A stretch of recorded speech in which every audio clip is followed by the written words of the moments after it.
Welcome to my channel, Tetea Colney.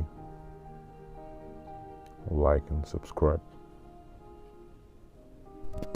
Ole, vini tan chuan suai lem kan ziak do na nga suai hi ming tak selawa green rose chang tu nu kha ni a ming tak kha ka sei sol takin soi lang lo mai la ka chen che lo wang ni chung kan material nei te hi lemograph te pencil toy te hi ming kar heta che lo wa heng te hi nianga ti chuan ka tar te kan nei a zoom na tur chun blending te ber ha lo la kol nau mai a heta hian tuna hian lem zian hi kan nei that lo awangin ti chuan hei click pencil ani a click pencil hian outline kan siam don ani tuna hian lem zian ka kol thal tuk lova ti chuan hetiang hian kan ti no don ni click pencil hian outline kan siam anga ti chuan suai lem kha suai kan ti to mai nga suai green rose chang tu nu kha ni chuan hei hi outline hi ama saberin a poimo em a lem zian a chuan outline tur hi scale te la in line kan siama ti chuan fel takin hemi hi kan outline kan siam thin ani amaro chu boina chuan hei hi chu thai mai ti la order ni lo win tian han youtube da thur thai mai ani wangin kan ti mai ngana kina khati ang scale lak lan te phokan la in filter thei turangai ra filter turangai la hunte kan nei ni chuan covid 19 lockdown in om ti re nan ti hian kan han ziak ve mai ni a Tetea me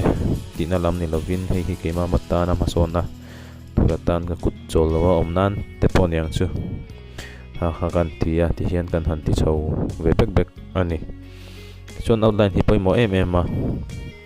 outline zo hian a detail a hian kan lut nga langa kan blending ti han blending te pokan tiang ari khan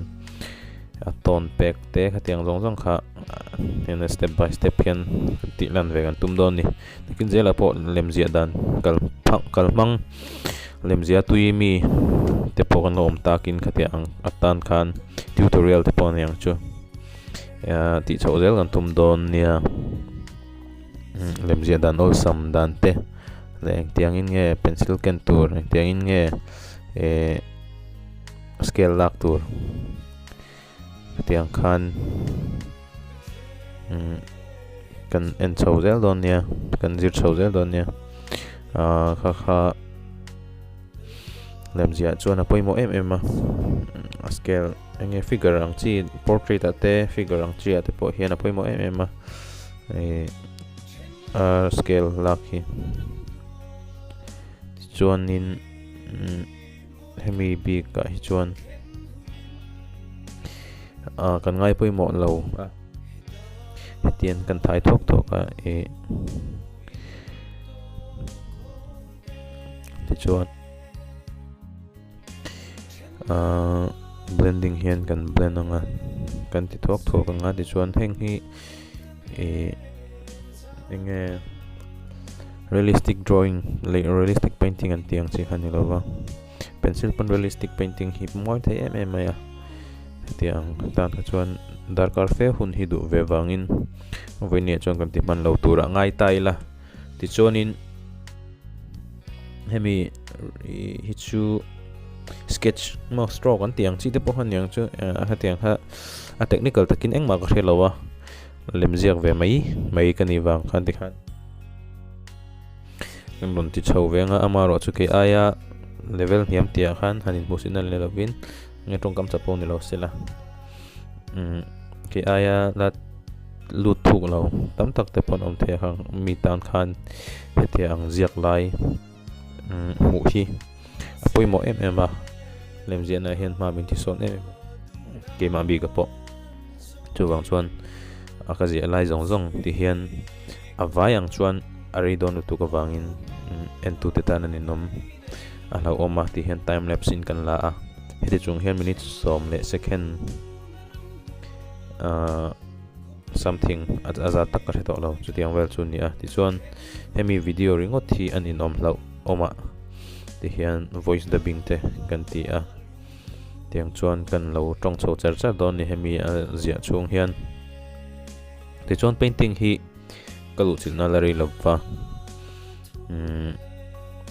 keima tak hi chu 2015 atang khan kalu chil tak tila kan soi sual om love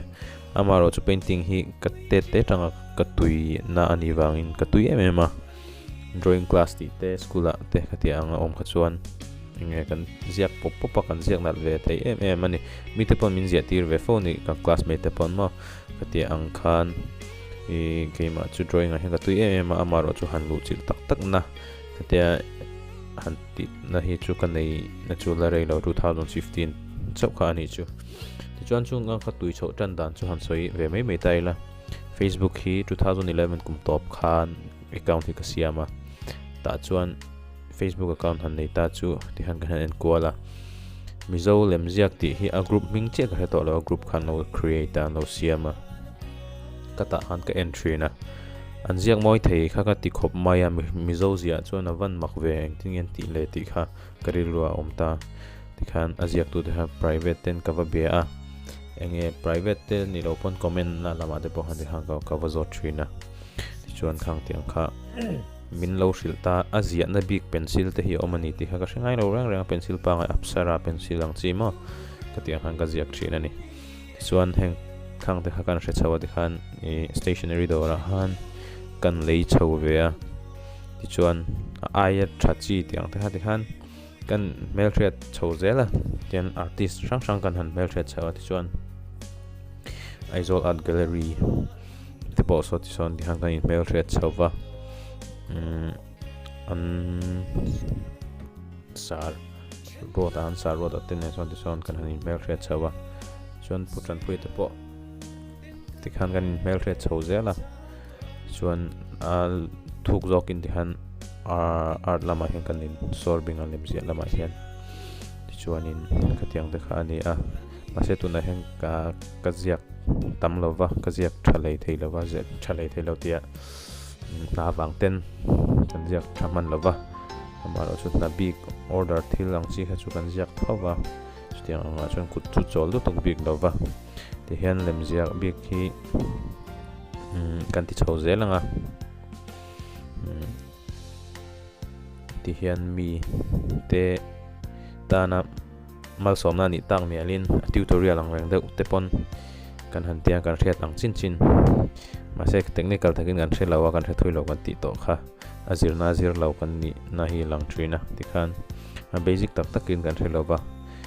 ma se tu na chuan internet khovel ania ti han en tur tam tak oma mizo version in ti thei chuan ti ve te po tha anga kan ti chhozel thei tura ngai tai la in support na zara chuanin kan ti chhozel chuan color te le khatiang landscape tiang rang te abstract tiang rang te po chi sang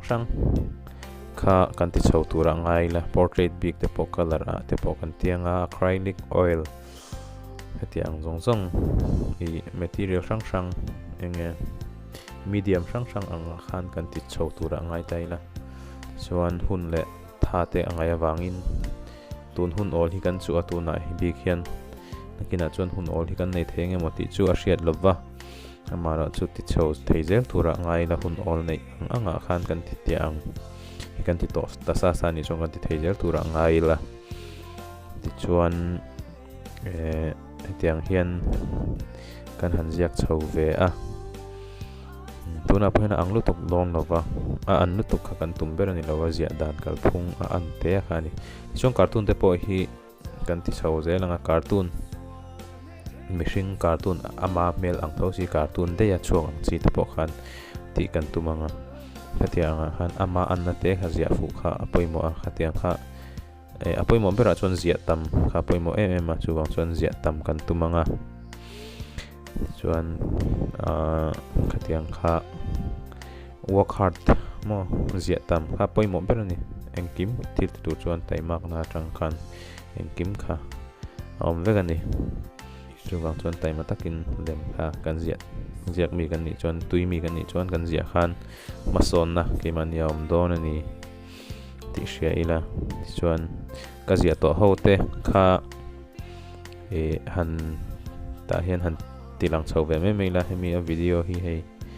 a mu nam lutuk lo a zia to sa tlema zong a vai chuan kan ti seng lawanga tlema zong han highlight zoi la chuan hi miss banite nia charcoal ka zia nia chuan peacock te po canvas te po kan zia ka tikan hei acrylic charcoal hi ka pang na sa Don William le Randy Travis kami ngai san country singer a chuan anni heng ho ni a chuan hei ang na thula ten kan painting zia chu kan zawa lo thira lo en tu zong te top theng en tu te in zawai chunga lo thu kan soya zawai mut tui mang travek ule